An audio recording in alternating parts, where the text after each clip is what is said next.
Welcome back. We're still on chapter 3.2. We're looking at problem 69 and 72. Find k such that the line is tangent to the graph of the function. So if you're liking this channel, please subscribe, like, and share. So we're looking at problem 69. F of x squared minus kx, and we need to find k such that the two graphs are connected or touching each other at a tangent line. So we have the definition for a derivative. So first of all, let's find the derivative of f of x. That's our first step. So we have x squared minus kx. So its derivative based on the definition is 2x minus k. And we have the function y equals 5x minus 4. Now, because these two functions are touching each other, so if we say, here's an example, let's say the first equation goes like this. This is y equals 5x. 5x minus 4. And then the second equation is x squared minus kx. So it should be somewhere like this. More or less, this is the x squared minus kx. And that's the actual equation. Let me start over. Y equals x squared minus kx. And we don't know if it's actually like that or if it's different. But that's what we're trying to find out.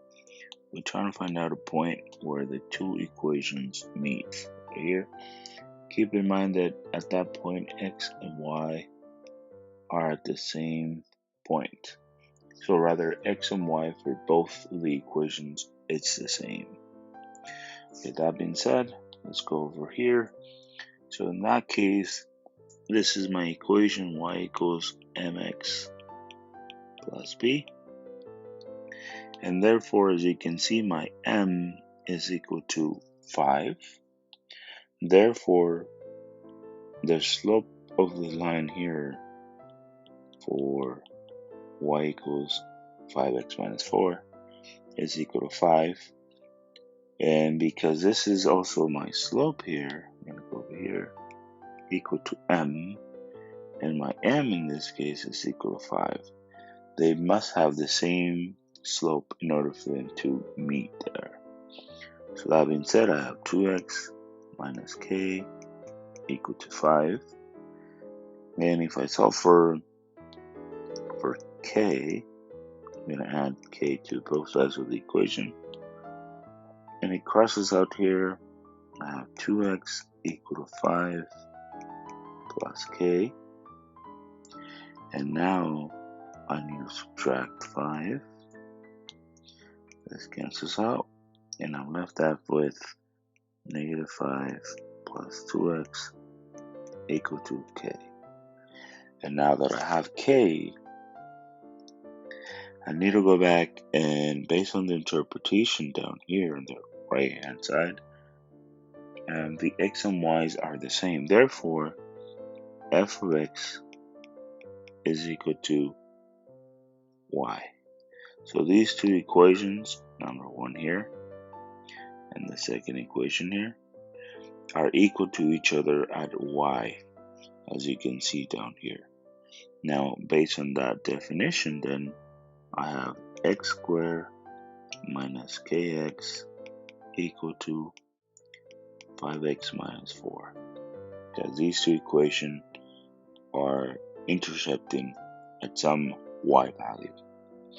Now, if I plug in the value of k into my equation here, I have x squared minus, and all I'm doing is I'm plugging in the value of k plus 2k, plus 2x, sorry about that, 2x, and then I still have an x right here equal to 5x minus 4.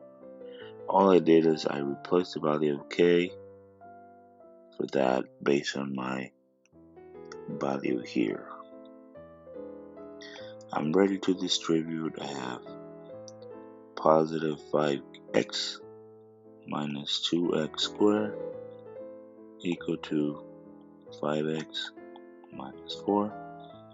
Combine like terms, I see that if I subtract 5x, it crosses out here, and I'm left with, and I see the 2 here, the 2 terms are like terms, so x has a 1 here. So 1x squared minus 2x squared is a negative x squared equal to negative 4. I need to divide by negative 1, and I get, therefore, x squared is equal to positive 4. Now I'm ready to take the square root of both sides of the equation, and I have x equals to plus minus 2. So that is my solution, or x is equal to 2, comma, negative 2. So that is the equation. This is how you work out this problem. So definitely you can try to plug in for both of the equations to make sure that they are exact, but nevertheless you can always go back and take this equation just to prove it and make sure that it's satisfied for x. But we're not done there yet. We need to find the value of k. So here we have k equal to negative 5 plus 2, and then we know that k is equal to 2. Therefore, we get negative 5 plus 4, which is equal to negative 1. That is our first value. Now we need to find k2 equal to negative 5 plus 2. And now we are using the negative 2 value here. So negative 2. So we get negative 5 minus 4 equal to negative 9. Now if we need to test out for it to satisfied, I have the value of x squared, and at this point you can go back here and try to plug in to make sure that it satisfies for x using our value of k for the two instances. Right, since we know what the value of x and the value of y, we can note that at the point in a graph here, we have one solution somewhere in here and one solution down there. But that's how you find the value of k.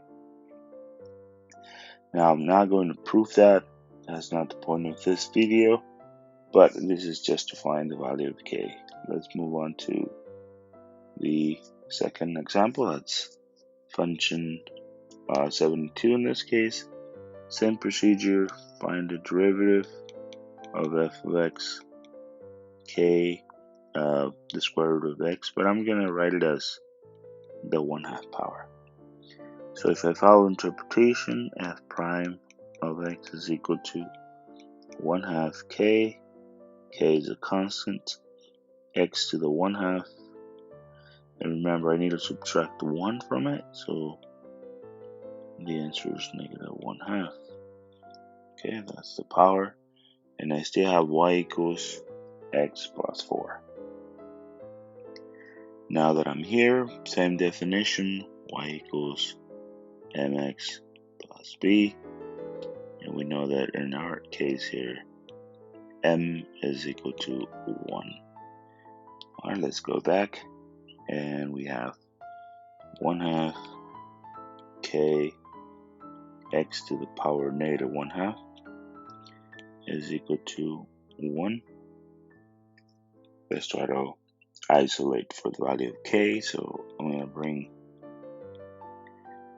x to the -1/2 down here, because remember, if you have a positive, or rather negative number at the top, if you decide to bring it down, you're basically changing the power to its opposite. So that's what I did. So this is equal to 1, and therefore k is equal to 2 square root of x. That's our value of k. Now, based on that definition, once again, the two graphs, if you're not familiar with this, but in general, the square root of x could go like this, or maybe like that. It depends on its magnification. I know that y equals x plus 4 is just a line that goes like that, with the slope of 1, and then up 4, or its y-intercept. So now, let's go back and try to work this problem out.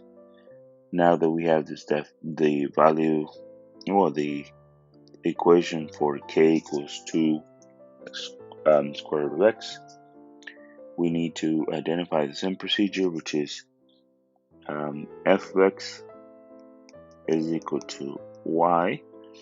Based on this definition here, where they both meet, they have the same x and y value. So therefore, I have k square root of x is equal to x plus 4. Now that I have that, so I need to plug in for the value of k, and we know the k is here, so that will be 2 is square root of x times the square root of x equal to x plus 4. So all I did is I plugged in for the value of k here. And then we have 2. Well, we know that the square root of x is equal to x to the 1/2 power. So x to the 1/2 power times x to the 1/2 power equal to x plus 4. That being said, this is x equal to 1. Okay, x to the 1 equal to x plus 4. Now we're ready to subtract 1x, and I'm crossing out the x's here, and I'm left off with 1x equal to 4. So that is the value of x. Now that we found the value of x, let's go back and plug in for this equation rather. So the square root of, and we know that x is equal to 4. And therefore, we have 2, and then the square root of 4 is equal to plus minus, that will be a plus minus 2, and therefore k is equal to 2 times positive 2, which is equal to 4. That's k1. k2 is equal to 2 times negative 2, which is equal to negative 4. Like I said, guys, this is not a video to prove which of these solutions is correct, but you can tell just by looking at this expression that the value of k cannot be a negative, since the two equations are, one is way up here, this is my y equals x plus 4, and this is up 4 here for my y-intercept. If I were to pick the negative number here for k, this has a negative reflection here going that way. Let me just use a different color. More or less going this way, and I don't want that. I want something that actually goes like this, a positive, right, magnification. Therefore, the only solution for this value, based on our visualization, it's k equal to positive 4. Alright guys, don't forget to subscribe if you're liking these kind of videos, Thank you so much for watching and stay tuned.